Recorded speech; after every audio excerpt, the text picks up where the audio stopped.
Family તમારું સ્વાગત છે ફૂડી કિચન પાપામાં। તો આજે આપણે મીઠા ઘૂઘરા બનાવીશું। તો તેના માટે મેં આ રીતે ઝીણો જે રવો આવે છે તે લીધો છે।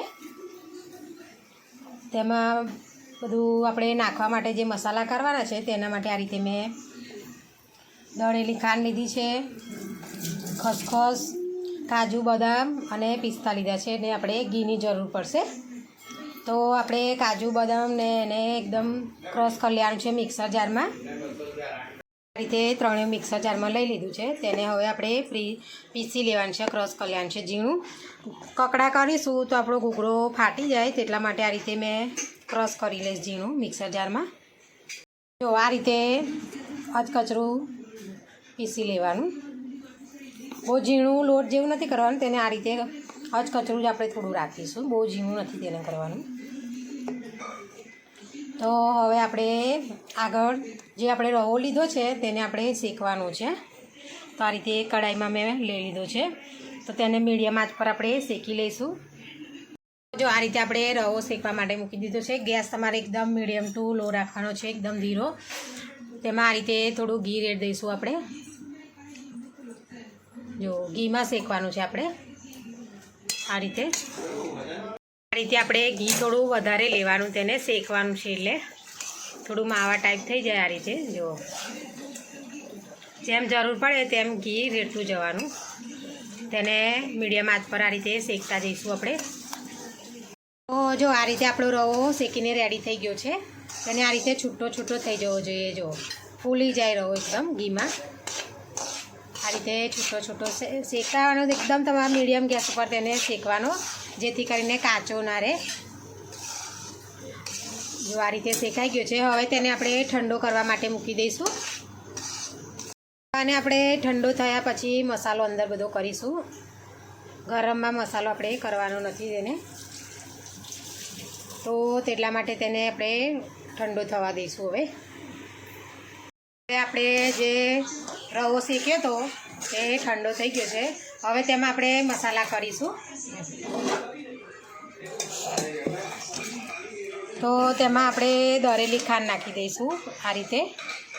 ખાંડ તમારે તમારા ટેસ્ટ પ્રમાણે લેવી, જો તમારે ઓછી લાગે તો ફરી તમે ઉપર એડ કરી શકો છો। મિક્સ કરી દેવાનું। હવે તેમાં ડ્રાયફ્રૂટ આપણે જે ક્રશ કર્યા હતા તે નાખી દઈશું આ રીતે। તેમાં આપણે ઇલાયચી પાવડર નાખીશું આ રીતે, અને ખસખસ નાખીશું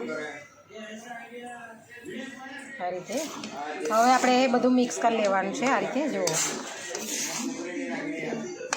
હવે આપણે ઉપરનું જે પડ બનાવવાનું છે ઘૂઘરાનું, મીઠા ઘૂઘરાનું, તો તેના માટે આ રીતે મેં મેંદો ચાળીને લઈ લીધો છે।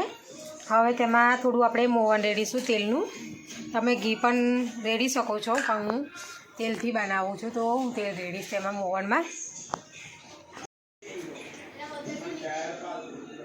તો આ રીતે આપણે મોવન થોડું વધારે રેડવાનું, જેથી કરીને ઘૂઘરાનું પડ એકદમ સરસ ક્રિસ્પીને પોચું થાય। તો હવે તેને આપણે મિક્સ કરી લેવાનું છે આ રીતે લોટને।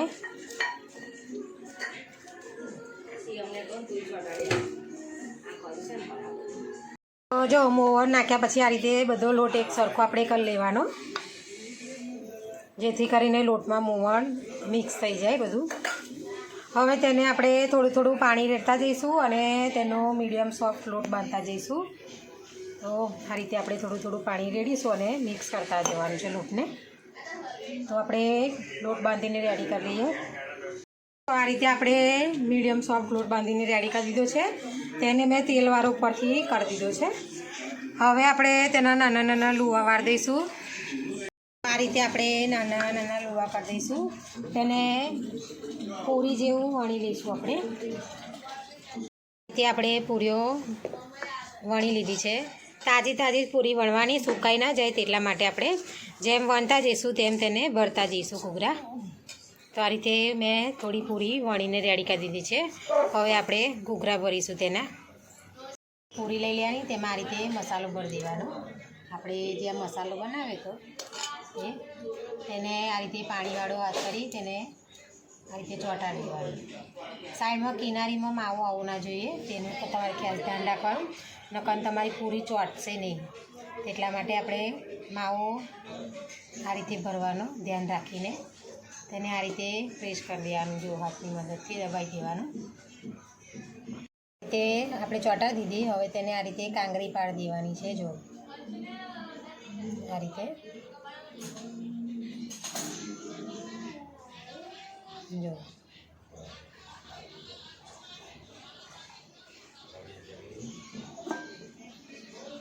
આ રીતે.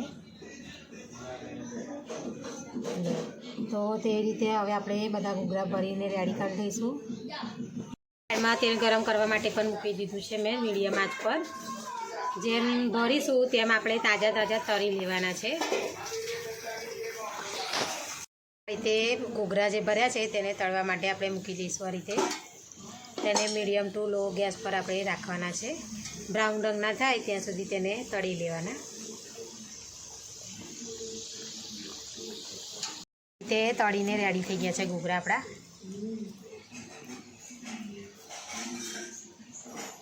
તો તેવી રીતે હવે આપણે બધા ઘૂઘરા બનાવીને રેડી કરી લઈશું. આ રીતે ગોલ્ડન બ્રાઉન રંગ ના થાય ત્યાં સુધી તેને તળવાના આપણે. જો આ રીતે ઘૂઘરા બનાવીને બધા રેડી કરી દીધા છે મેં.